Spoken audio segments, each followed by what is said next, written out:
Welcome to the GPS Training Podcast. It's our 110th episode. It's a special podcast this month because this month I'm joined by Adam King, the CEO from Harvey Maps. So, welcome, Adam, to the GPS Training Podcast. Thanks very much, John. Thanks for having me. And you're up there in Scotland, not far away, but just over the border. Yeah, we're on the other side of the border to you. So yeah, we're based in a small village called Doon. I don't know if anyone knows of Doon, but famous for its castle and close to a nice distillery at Deanston. So very Scottish in its setup. Is it called Mile House? Is it where you're based? Is that, or is that the building next to? Is it The some building is actually called Mile End. Mile End? Sorry, That's yes. our registered office here for Harvey Maps is Mile End on the main street in Doon. The building we work in is a kind of it's an really old 17th century coaching inn. It was and it's just kind of various buildings now been merged over the decades and centuries, and we end up with this. I mean, it's a proper warren of rooms, and we've got all of our stock upstairs, and it's everywhere. Honestly, it's So why everywhere. is it called Mile End? Though that's my question. But why is it an end of which mile from the centre of the town, or? That is a very good question. That is beyond my. That's actually good, and no one's ever asked me that question. I'm assuming. Well, I'm assuming all sorts of stuff, but we're a stone's throw from the it's called the Market Cross in Doon, which is the kind of centre of the village. So I have no idea where this mile is or ends, but the postal address is 12 to 22, so you can see how many buildings we've merged over the years. But yeah, It's very good. So Harvey Maps, no, they've yeah, built a loyal following amongst the outdoor enthusiasts. Um, why do you think? Well, what do you think sets Harvey apart from other maps like Ordnance Survey? What makes you different, and what? Well, you've been going for yeah. a number of years, which we'll go into. But what makes you different from, Ordnance Survey maps, or I suppose Google Maps and other digital maps that have come along? It's it's all sorts of things, if I'm honest. I mean, so we've been. You mentioned the sort of loyal following that we've got, and I think you probably have to go back to the start of the company, which was 1977, and we were kind of born out of orienteering maps. So the two Harveys, Susan and Robin Harvey, were keen orienteers, more than keen. They were absolutely very capable orienteers. I think Sue was the British champion in 71, and so from that came the opportunity to make a map for a World Championships in Scotland, and the Robin and Susan set off to make the map. And so I'm kind of like deviating to the past to answer your question, but I think it's relevant because what sets us apart from, say, the OS maps is the very first maps were drawn kind of really bespoke. It was a total bespoke solution to a problem that orienteers needed to solve, and so they successfully created this map up of Aviemore, I think it was, uh, for one of the Carrymore International Mountain Marathons, the Kim, which is now the Om. Um, and from that kind of then gave a kind of it was this sort of seed for all the things that have followed since, and the style of mapping evolved such that it is drawn in-house by all of us here. And coming back to a question in a very roundabout way, what sets us apart is that I think it really is this. It's a crafted piece of mapping that is done specifically for people who want to walk or run or use the outdoors, as a recreation sort of tool and hobby. And the mapping is done. I mean, we can talk about the cartography as well at some point, but we do try to make it as clear and really easy to read. Um, so I think that's probably the key difference just to start with anyway. But So going back to the origins of Harvey Maps, you yeah, mentioned those Sue and Robin there, yeah, started in 1977. yeah. When did they retire from the business? And were you working for them at that point, or did you take over at that point, Oh, or? no, so I joined Harvey Maps in 2010. So what year is it now? I've lost track. 15 years I've been here. So that's a long time for me. And um Sue Sue retired. 2017, I think it was. Right. That was 40 years of the company, 1977 to 2017.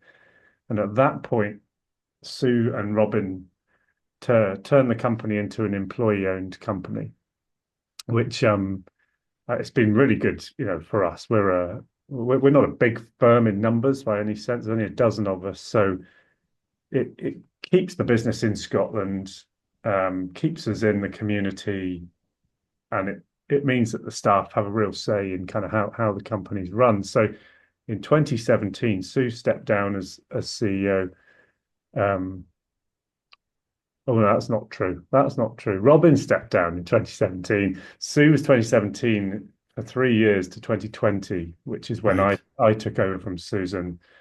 Um, and she retired in 2020. She stayed on our board of trustees for a few years, but now she's no longer a trustee, but she's still local. She's still there. Fantastic. Do you still see them both or not? Occasionally, yeah, we do. Robin's very close in Calendar for those that know the kind of the country up here. So Doon is somewhere between the city of Stirling and Calendar, which is a kind of real gateway to the Trossachs National Park, Loch Lomond and Trossachs National Park. So yeah, Robin's just up the road and Sue's in Stirling. So we try and keep in touch and try and Sue would still be here now, I think, if she could. She was a real champion of the company and real. So they both kind of trailblazed from the 70s, if you like, to set up this company that, as you said earlier, is different. It stands out as separate and different.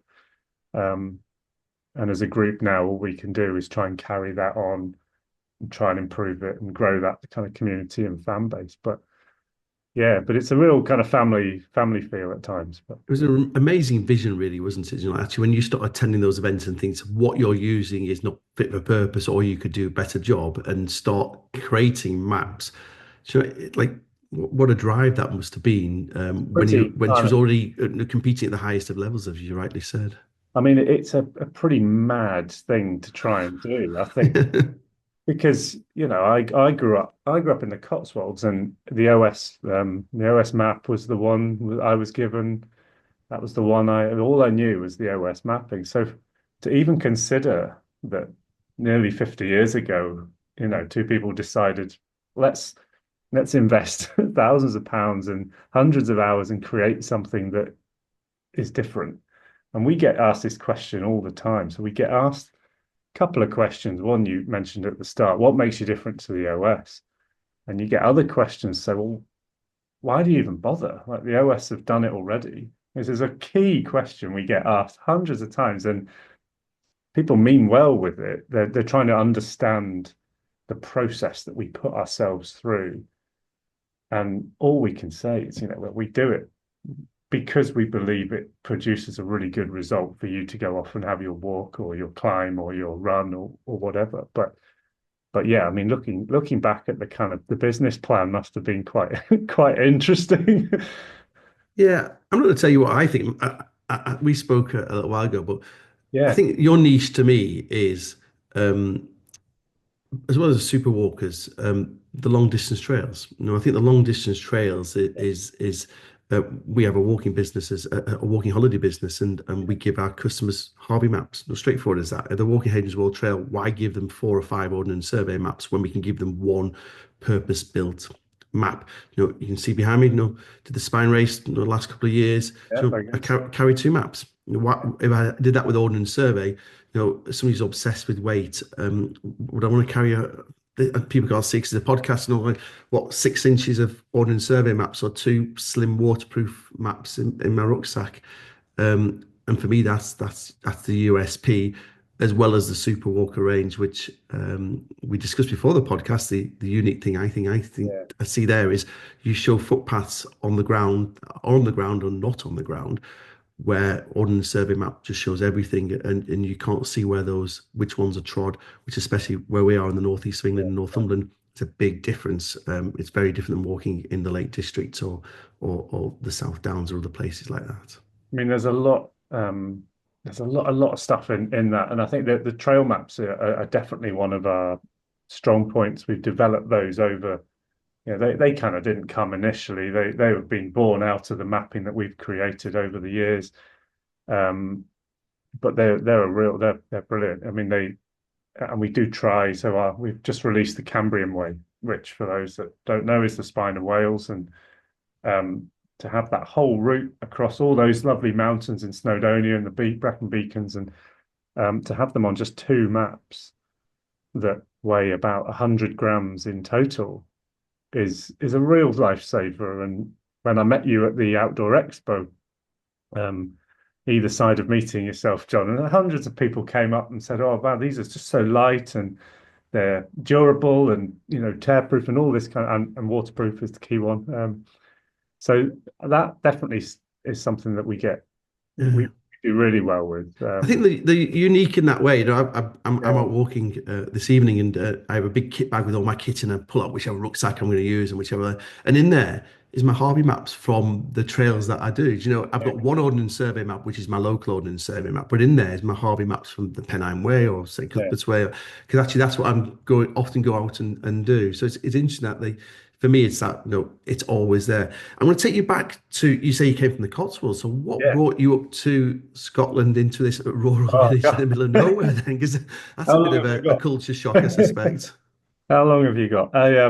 Yeah, so I grew up around Cheltenham and Cirencester, so it was a fantastic part of the world. And um, I moved. I went to university in Nottingham. I did a sociology degree. Not overly linked to map making, and um, flitted around for a few years and decided that it was time to. I really wanted to do something different and settled on maps and came up to Glasgow University. We've got a really good link with the university at Glasgow. They do a really good, one of the few remaining kind of cartographic MSc courses. So a couple of the team have come through there as well. So we've got a really nice link with a pretty local university. We're quite fortunate. So yeah, I came up in about 2010, came up to Scotland, got this job here. My ex-wife at the time was working in Edinburgh, so we settled there, and I was traveling all the way out to Doon. It's about over an hour's drive, and eventually we kind of settled somewhere in between. And but yeah, it's a really great part of the world, and you then start to appreciate when you're making these maps. I joined as a cartographer, so that's my background here, and you realize the difference in the landscape in Scotland compared to, say, the Cotswolds is lots of similar features, but up in the far north of Scotland, I'd never seen anything like it. I mean, there were no trees. There were Yeah, as I no. did my research, I was amazed by a cartography course. Is that the only one in the country at Glasgow University, or is there other ones around? There are other ones now. Yeah, Right. there are others, but this had a real kind of traditional feel that it taught you all about the map projections and all the kind of I don't know, lots of how to place text on a map. There's kind of various rules. We haven't got time for this, but there's all sorts of rules that govern what makes something look and read well, um, and kind of linking it to the work that you're doing, John. Is now how do you format those maps for small screens? And it's a really interesting kind of part of the education, and Glasgow University have kind of moved their course into that realm, which is fascinating to see. So Yeah, it's very different than the big old maps that yeah, we used yeah, to put out. yeah. That nicely brings us really on to the process of creating those maps. So Yeah. again, where do you start? Because actually, do you know what? You're going to produce a map for a new area. As you say, some of the long distance trails you might already have mapped them in the past. But again, if I say, right, here's a new area, you're starting from scratch, or does that never really happen? Are you often just updating existing maps? How does the process work? Here at Harvey's, we don't, because we don't have full coverage of the UK. We're only really interested in the outdoor areas, mountains, long walks, that kind of thing. So we do have new areas that we'll plan out. We're working on an area up in Glenfinnan, in kind of up in Scotland, north in the Highlands of Scotland. So the process really is this is one of the big differences to the OS. We're not a national mapping organization, so we're not tied to grids and sheet systems and so on. So we can kind of decide where we want to map. Um, we'll then purchase aerial photos is where it all begins really, and our photo photogrammetry team. It takes me a moment to spit that word out, but the photogrammetrists are the ones who really take all the aerial photos, and they spend their days in a 3D world, drawing and tracing every line that is on our maps, every contour, every path, every road, every polygon, every point symbol, footbridge. It's all seen from bird's eye, from top down. Um, and this is why, linking back just a few minutes, you mentioned the paths that we draw. We draw the things that we can see. So we'll spend months looking. It takes about 8 months to produce a sheet map at Harvey Maps. Um, I would say about 6 months is the photogrammetry. So that's tracing all the features.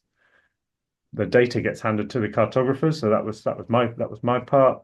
Takes about a month to turn it into something that you and I would recognize. And then the final stages will go surveying, field check that particular area, because your map is ironically already out of date because the photos are flown at best 2 or 3 years ago. Right. So you're spending a lot of time and money creating something that is already out of date. So we spend a lot of time bringing it up to date, making sure that it is really reliable, and then we print them. And yeah, as I say, hopefully people use them and enjoy it. So it does take a lot of time. It's a real kind of labor of love. So how many maps are you working on at any time? Is it literally, you say this long to produce a map? Do you work on a map, then finish that job, then start another one, or how does it work? Yeah, so we've got we have to balance. So as the number of titles grows in our range, we have to reprint existing titles, and that involves updating the data. And then we've got the photogrammetrists. They're always working on new mapping. So the photogrammetrists will work on one big chunk of new mapping, whereas the cartographers will work on that as well, but also on updating all the other projects. So we've only got there's about 6 in our production team, so they do quite a lot of work for the size of team. So really, it's just one new chunk at a time. The business case is obviously you invest a lot into that particular area. We're trying to get it to market as soon as we can so that we can keep going working on other areas. But yeah, it all comes together. On the business side of then, which is Yeah. your best-selling map? Oh, blimey, best-selling map. I think from recent years, I'm almost certain it's the West Highland Way. Right. It's the trail series does very well. For a sheet map. The one of the Lake District titles is always really popular. We do very well in the Lake District. We've got really good coverage, but it changes, it fluctuates. The other year we had some real interest in the Cairngorm maps, and we were trying to work out why, and there was no real reason why suddenly there was a spike, and then other titles will do well, and it's all interesting to see how it pans out. Yeah, nice moves us on this, but also I had a Yeah. conversation this week with somebody buying a GPS unit. We're going to move on to digital maps. I say it's interesting. And the guy was ringing up and says, I want to buy a GPS unit, but I want Harvey Maps on it. I said, Okay. Yeah. okay. And that was his whole sole Yeah. objective. I work with Harvey Maps. I'm used to it. He lived in the Lake District. He walks in the Lake District. That's all he's ever used. And that was his objective. I want to buy a GPS unit to take my navigational skills to the next level. And it has to have Harvey Maps on it. So that kind of nicely brings us on to the digital side of Harvey Maps. Now, I Yeah. was introduced to you kindly by Santiago, who's the chief exec of TUNAV. And because TUNAV now have put Harvey Maps on, or the ability to put Harvey Maps onto their GPS units. So how has the digital map world changed what you do? Where else are you selling digital maps through? Have you got your own app or anything like that? Or how do you see it progressing going Yeah. forward? It's a question we get asked a lot. I'll start by saying we don't have our own app. Um, for many years we've it's something we've considered, but it's a heck of an undertaking, I think, for lots of technical expertise and having all the support systems in place. So it's not something we've done as yet. So we have we but we do try to get the data out so that people can use it. So we've got it on with recently, as you say, with 2nav, which is great.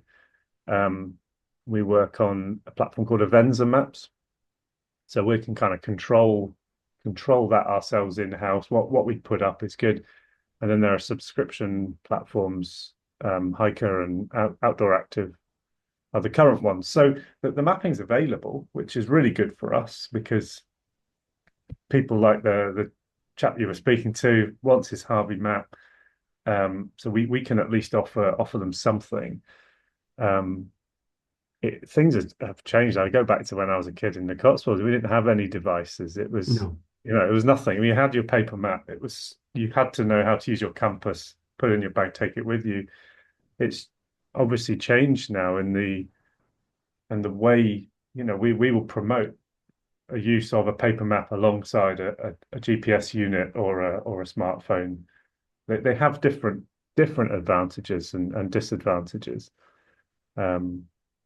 Yeah, I mean, And do you see yeah, over time, do the revenue you get from digital maps, you must see increasing, year on year?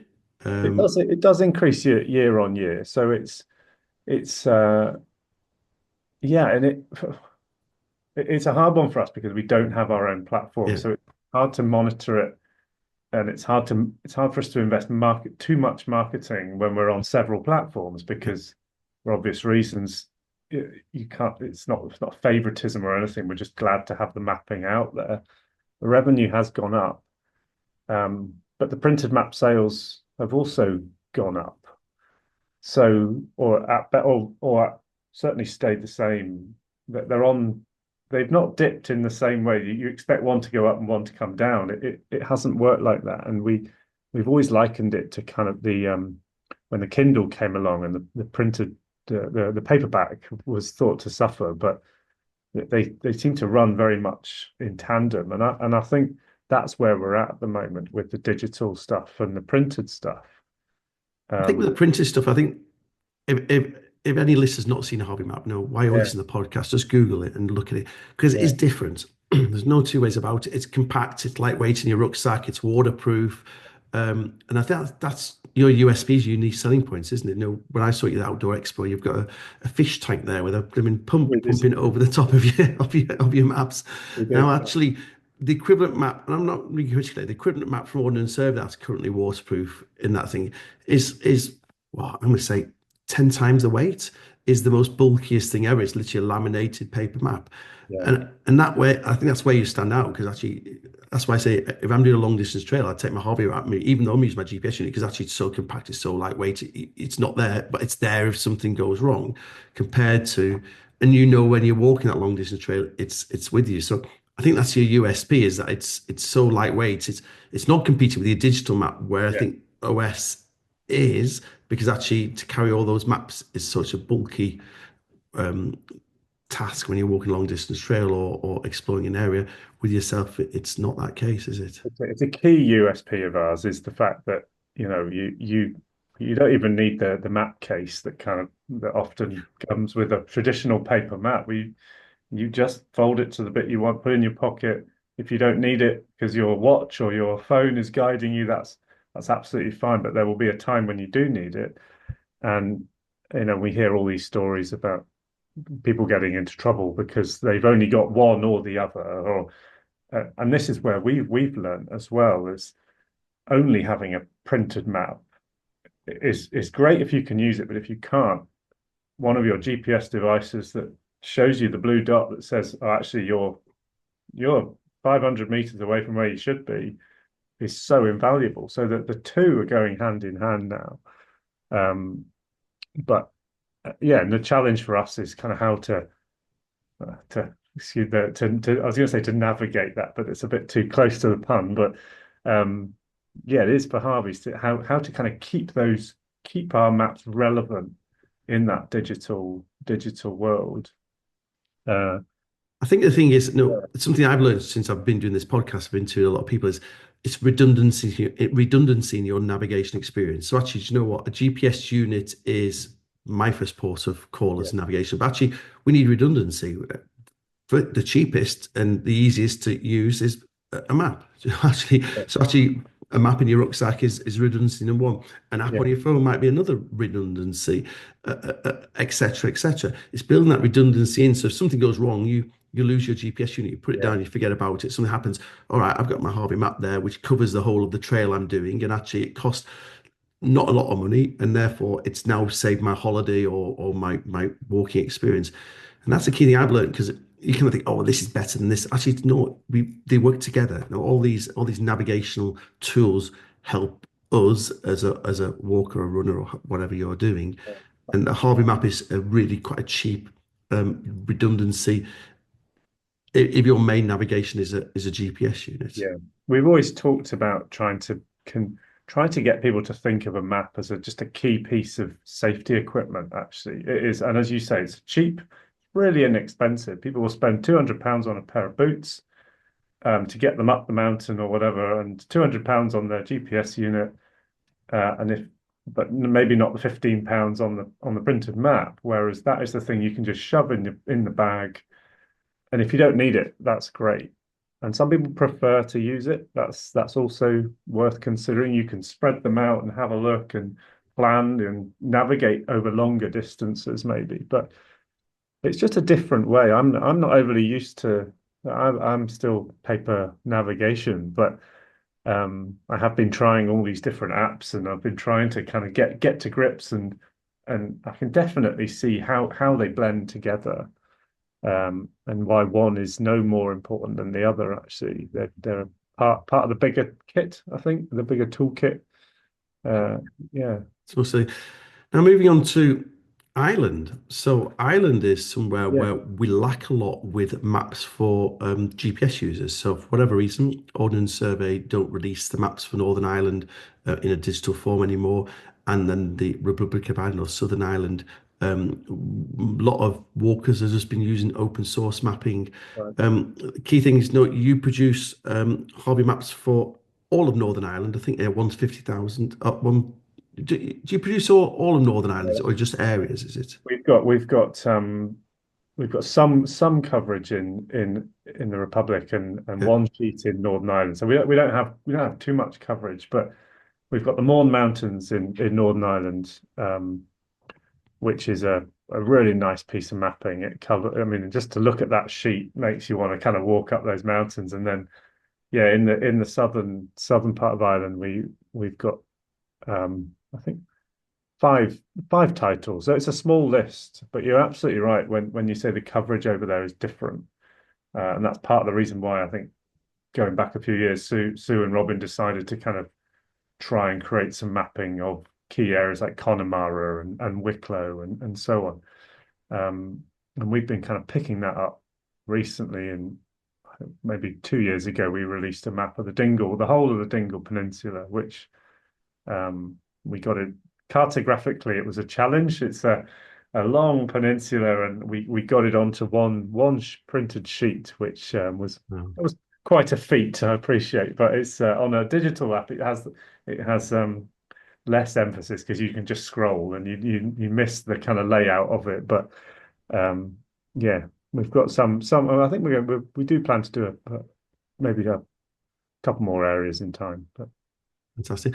So going yeah, forward, then, is there any areas that are going to be new coming out over the coming few years? What are we get excited about? Give us a bit of a yeah. sneak preview of what's ahead for you guys. We're doing. I think I mentioned earlier we've got a really nice project up around Glenfinnan and the viaduct there. Nice chunk of mapping that will join on to other areas that we've got. Some really nice Munros and Corbetts will be included on that for their classifications of mountains for people that don't know. But and then we're working on a project right down the south of England as well. One of the South Downs National Park. We're slowly chipping away at that. So we hope to have that coming more likely next year now. But yeah, and there will be others. We've got a long list, John. And do you find that are more like areas like do you sell more in Northern England and Scotland than you do in the southeast? is it like introducing the maps to other areas of the country, or like say going to Ireland? I don't know how long. Well, you sound like you've been out there for quite a while, so you have to get established, I suppose, in an area. It is that word of mouth often sells the joy of a Harvey map, doesn't it? Yeah, and that's why we go to shows like the Expo in Birmingham because and this comes back to the lack of UK coverage. So if you were to look at the coverage map of where we have mapping for in Great Britain, we've got quite a lot of mapping in the north. Basically, anywhere where there's a bump in the land, we've got mapping for. Well, as the further south you go, there are less bumps, but there's more people. So there's this balance of trying to introduce areas to get the Harvey maps out there to all those people who will rely on their Ordnance Survey map or other map because the OS have the full coverage. So we do try to spread it around because one drives the other. They might live in the south, but they want to come to the north. So if you can introduce a product to them, they'll then recognize our map and so on. And that's the kind of idea. But yeah, Do you know what? I'm just thinking out loud here. I think I should yeah. have been on commission for Harvey Maps because I was just talking about our walking holiday business. Until COVID, I used to do a meet and greet with every single customer on our walking holiday. And I used to go Oh, along with the Harvey Maps. Now, what I used to do was I used to draw on the map. Because I was never allowed to draw on the map so as a child. So I used to draw on the map where you left the trail, on the map where the accommodation was, and then give them. So I used to travel the length and breadth of Northern England as somebody's walking Havens Wall Trail or something, meet them and get out my pack. We just do what's called a meeting. We get my Harvey map and they look at me and go, what's this? What's a Harvey map? It's a whole of the Havens Wall Trail in one map. And I said, like, sell them the joys of this Harvey map rather than coming along with a bulk of 6 ordnance survey. They kind of go, oh yeah, I can understand why this was. So yeah, I yeah. think over the years, I maybe should have been on commission, Adam. And after We all probably that, owe you a pint or two at the staff Christmas dinner, then, John. oh well, Feel that's free an to drop invite. I by. don't need much of an invite. I'm Exactly. on my way up. So We'll see you there. I think Harvey Maps have really the niche that is completely dominated is that ultra events, ultra runners. Now we've got a lot. Yeah, We talk a lot about it on the podcast. Now those ultra runners, you've really hit that niche. But I suppose that kind of nicely takes it back where with the pedigree of where you came from, exactly. the orienteering really. Why do you think you've hit that niche? I think I maybe have explained in the past why I think that is. But Yeah. do you agree with me or not? Well, I have to agree. I think it's been a real staple of our existence, if you like, as you say, way back to the 70s. And you've got Susan and Robin, who are both champion orienteers, creating a product fit for the purpose of running. It stands to reason that over the years we've produced maps for key mountain marathon events and more recently, ultra running events like Cape Wrath Ultra and all these real extreme, the Dragon's Back one in Wales. And I think our mapping is just it's really suited because someone described this to me. It's detail, but without the noise. That's the kind of mapping that we're interested in making. So we're not the national mapping organization. We don't have to show everything. We can pick and choose what to show. That's our one of our advantages. So, we take off parish boundaries, for instance. It's another dashed line that a walker could potentially follow. So if you follow that logic, we're stripping out quite a few things, but we're adding in other information as well that is really useful. Getting quite technical. All the contour lines are drawn. I was going to say by hand, but manually drawn on a computer. So the guys are drawing exactly every kind of re-entrant and all these technical things for runners. And you add it all up, you end up with a really nice piece of mapping that runners can follow and navigate with at speed. And I think that's one of probably the key difference. But The thing is, well, when you're doing that longest trail or even an event, is it tends to run down the page, so you can fold it and put it back in its pouch, and it's there. You then set up for the next X number of miles before you need to do it again, rather than on an ordnance survey map. If you fold it the same way, it's going what 2.5, 3 inches across, and then you're off the edge of the page again. There's a little bit of thought gone into that, and because you're not tied into a standard way to do it, it works, doesn't it? Yeah, that's it. That's it. Right. I'm glad you've recognized the thought process that's gone into these things because really everything but right to the planning of the sheet is how do we sensibly, when you open a map, what do you first see? Are you at the start of the route or are you at one of the ends of the route? It's no good opening to the middle of the route. So simple decisions like that will guide then the next step and how a walker or runner might concertina along the printed map. So in that sense, that's kind of what we try and parallel with a digital map, because your your GPS center is always following the route, and that's what we're trying to mimic with the printed version. So everything's done to make it as easy as it can possibly be. Going forward, what do you think the biggest challenges there are for uh, map makers, cartographers, yeah, and then the move kind of into the digital world. But from what you're saying, the paper sales are still increasing. I think as well, on a positive note, I think a lot more people are in the outdoors anyway, so the market is growing, Yeah.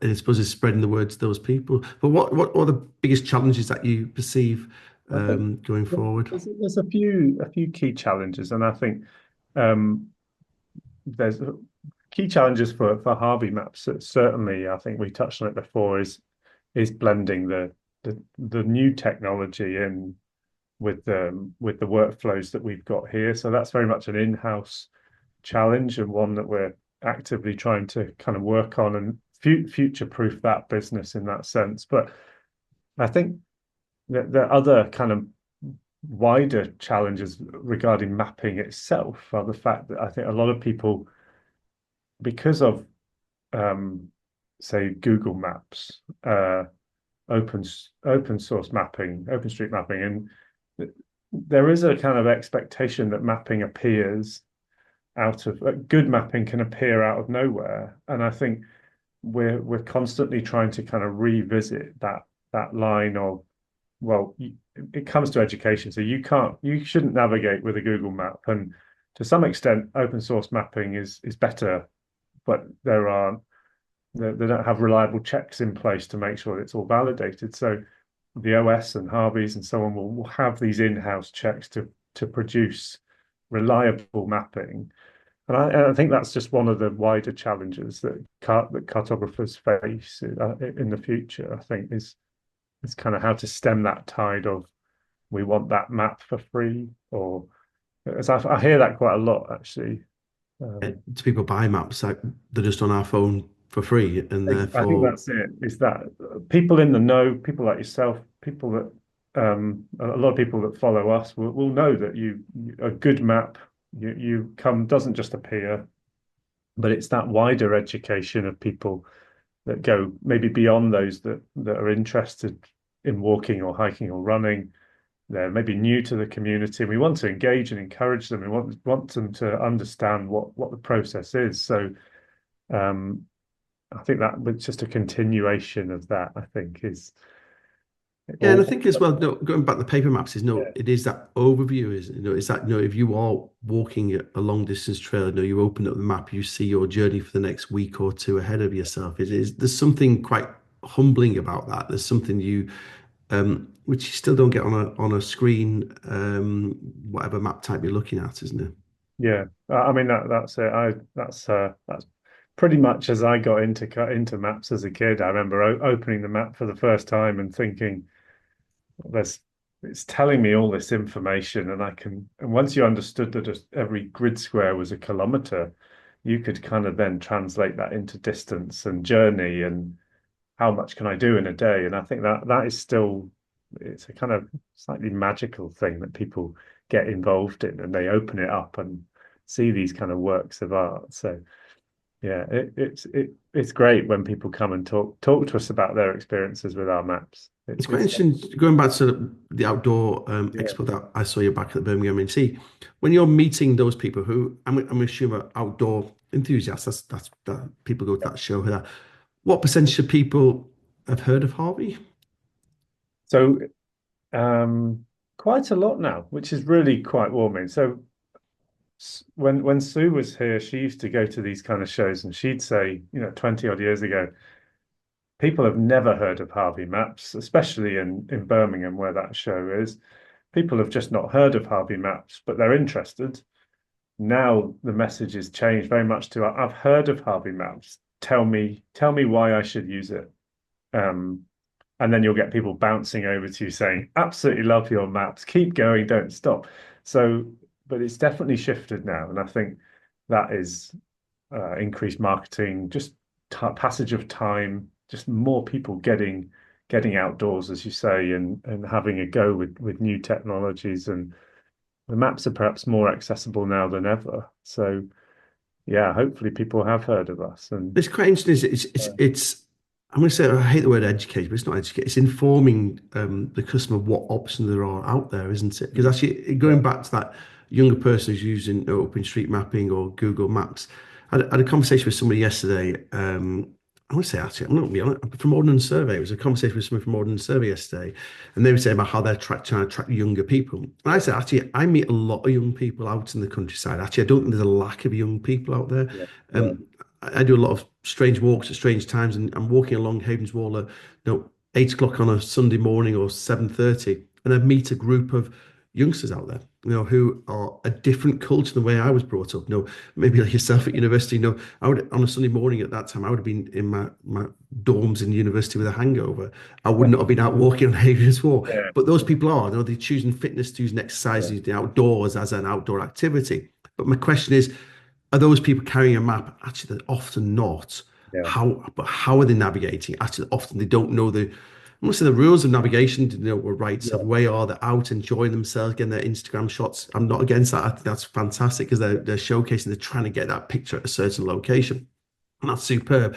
But it's actually trying to show them what options are available, and actually how to read that as well. Because yeah. I think that's a really good point. And so because we see it all the time, there's tons of young people out there. And that is fantastic. And they all come up to us at the shows and they all tell us, that they're intrigued actually in Birmingham. They will say, "Oh, these are cool. These are waterproof. Oh, that's cool. That's really good." And I say, "Do you use them?" And they say, "Oh, I tend to just use my phone." And we have a small chat because we don't have time to do tons of it there. But it is about finding ways to say, okay, well, that's okay maybe on Hadrian's Wall. That's okay on the ones that you know. But if you are engaging or see something on Instagram and you want to copy it and it's up a mountain, how do you kind of make sure that they're going to get up and down and encourage them that maybe some bit of map training, map navigation training is worthwhile. Uh, I but think but it's also it's a way of sharing that. A map is a yeah, way of sharing that journey. So actually, when you come back home, you go, where have you been? You go, oh, I've been to. You're going to get the map out. Go, look, I started here. I finished there. Look. Each of these squares is a kilometer. Actually, look what yeah, we've done, and look at the contours. Most people can look at a map and go, actually, that looks quite steep, or that looks like a nice yeah. challenge. So I think it's also a way of sharing that experience with somebody when you get back, as well as the pictures that you post on your Instagram or whatever. I think so. Yeah. I mean, we always have been for hikes with friends, and you arrive at the pub at the end of it, and you spread the map out and go, "God, that was a tough bit, and this was a good bit," and God, I never want to walk there again because of I can now see on the map what it's come from here, or yeah. So it is a real, I don't know, it's a piece of, it's a good piece of kit, but it's very evocative in the kind of memories that it brings out of people, I think. I think as well is it's trying to get into that those schools, isn't it? You have to catch that person, very young and but I suppose a lot of people introduce maps from parents and grandparents as well, aren't they? Do you know, I forgot into the Lake District when my dad's 92 now, bless him. Wow. When I first went, my dad's maps that he took to the Lake District when we went to the Lake District were ones that he had when he was in his teens, and he never thought of changing them, and they were there, and Yeah. they had marked on his experiences. His walks were marked on there. He'd marked on where he was been. And I suppose that joy of maps was then cascaded down to myself. And then, it is, is that it's up to us as, we're complaining about, no, not complaining. We're saying about the youngsters not utilizing paper maps. It's us up to us to cascade that passion to our children, grandchildren, even Yeah. some of our Yeah. listeners, and show them what a map can bring to their experience, isn't it? Just a tiny bit of exposure makes all the difference. I wasn't keenly into maps when I was a kid. Parents used to drag me out on walks. I probably didn't want to go, but fast forward, 30 odd years, and I really enjoyed those moments. So going for a walk, using a map, understanding what a compass does, and I think that's right. You just tiny bit of exposure. If you can just take a youngster when they're still intrigued about things, and who knows where it goes. Maybe it's not for everyone, and that's okay as well. Um, but no, I think that the maps are. Sue always described them as a passport to adventure. It was that kind of, you can just open it and everyone sees it differently. So just enjoy it. Take your route, you plan your route, you all end up the same way because it's the information's there. Fantastic. Finally, so if somebody's thinking about getting into walking or hiking or using maps really for the first time, if they really come from that digital background, what are the things they need to consider when looking at a map, potentially purchasing a map, very much slanting towards Harvey Map? What are your thoughts really on that? Well, if someone's new, I would definitely say just firstly kind of hold one, touch one, feel it, it's waterproof, kind of trust it that it's, dunk it in the sink and make sure that it's waterproof. Um, and then if you're not overly familiar with printed mapping, uh, a brief understanding of scale, I think, is quite interesting. So it you can't just drag and pan around on your printed map. So you have to understand how far how far is something on a map away, um, and then just take it with you. And as you walk along, follow the route as you go, and tick off various features, and just become familiar with. Oh, I think I'm here, so I can do 1 kilometer in 10, 12, 15 minutes, whatever it is. And I think that'll stand you anyone in good stead, I think, in map using. Yeah. Absolutely fantastic. So, you, the listeners, your job for the coming few days is you need to get yourself a hold of a Harvey map, don't you? You need to either go buy one from whatever map provider you buy from, or if you've got a TuneApp GPS unit, which we're selling absolutely stacked at the moment, just go on, buy a Harvey map and see what you think of it, and let us guys know here at GPS Training what your thoughts are, and we'll do a news article. I did a news article last week about Harvey Maps for our newsletter. You guys download it, let us know your thoughts on feedback, and we can cascade that information back up to Adam, and we'll be very keen to hear from that. And I must mention, Adam, before we go, you've got your own podcast as well. You've only done a small number of episodes, haven't you? We have, yes. Thank you for that. It's called Unfolded, the Harvey Maps podcast. So we've just finished season one, which has six episodes. We've never done anything like this before. I'm learning all the time. We've had some really good discussions with the team here, just to kind of get us going, talk about the process of map making and what's involved. And yeah, it's out there. I must say to the listener, it's brilliant. It's not just a podcast on YouTube as well. My wife, I'm going to give you in secret here of the Monks family. My wife went for a shower the other day, and she comes out of the shower at 9:30 at night, and they've got the big television in the bedroom, playing YouTube, watching a Harvey podcast, and she said, "What are you watching?" I went, I said, "I'm interviewing these guys in a few weeks' time. I need to understand Harvey Maps better." Yeah. But I love the backdrop. I'm not just saying I love the backdrop. If people aren't watching us now, you can see the stone wall in the background, the relaxed way you did the podcast, the way you've interviewed your staff, the stories, etc. Really nice team. I love the mugs of coffee as well. That looks very relaxed about it. No mugs of coffee on the GPS Training podcast. So if you've not seen it, guys, go onto YouTube. Hunt down the Harvey podcast on YouTube, also as audible version. But I thought it was very professionally done. Was it with two cameras? We had two cameras, and I'm sat by this old photogrammetry Yeah, machine I here, saw that. Yeah, just out of shot here, but it's in the same room, and it is yeah. One of our team, must say, hats off to Nicole in our marketing team for setting this one up, and it's been really good fun, and I've learned a lot. There's one more episode coming, which is being published soon, which speaks to my colleague Pete, who's been with us 35 years or more. He's got a ton of stories out. We went through quite a few. So that's a little plug. It's well worth a listen to Pete because he's It seen it it all. really shows that because I think it shows that team. You know, your team have been with you a long time. They've got the passion, the enthusiasm. Of course, they're experts in the field because it's such quite a niche Yeah, field they're in. You know, they just and I think that really shows and it tells a story behind something I never really thought of. You know, I just bought from a yeah, shop or and looked and went, Harvey Maps have just always been there, and that's a bit. You didn't realize the story behind it, and hopefully on this podcast we've opened up some of those doors. And if people want to know more, go along to the Harvey podcast. So before I finish, have I missed anything? Do you think there's any question you think you're going to come off the end of this line and go, God, oh John should have God. asked me about that, you know? I think we've covered pretty much everything. If I'm, we've certainly we've gone back in time and we've looked at the present day and we've had a look at the future. And yeah, we're a small team here. If anyone has any questions, I mean, feel free, send them to yourself or direct to us. We'll be more than happy to answer them. Superb. So, as I said, you guys know, have a look at Harvey Maps, see what they do. Again, let us know your feedback. And I'll go back to Adam at Harvey with that thoughts. And yeah, and if you're doing a long distance trail or you're exploring an area, grab yourself a map, see what you think of them. I know for a fact you won't be disappointed. Otherwise, I wouldn't have you on the podcast. I'll be doing other things on, on Friday.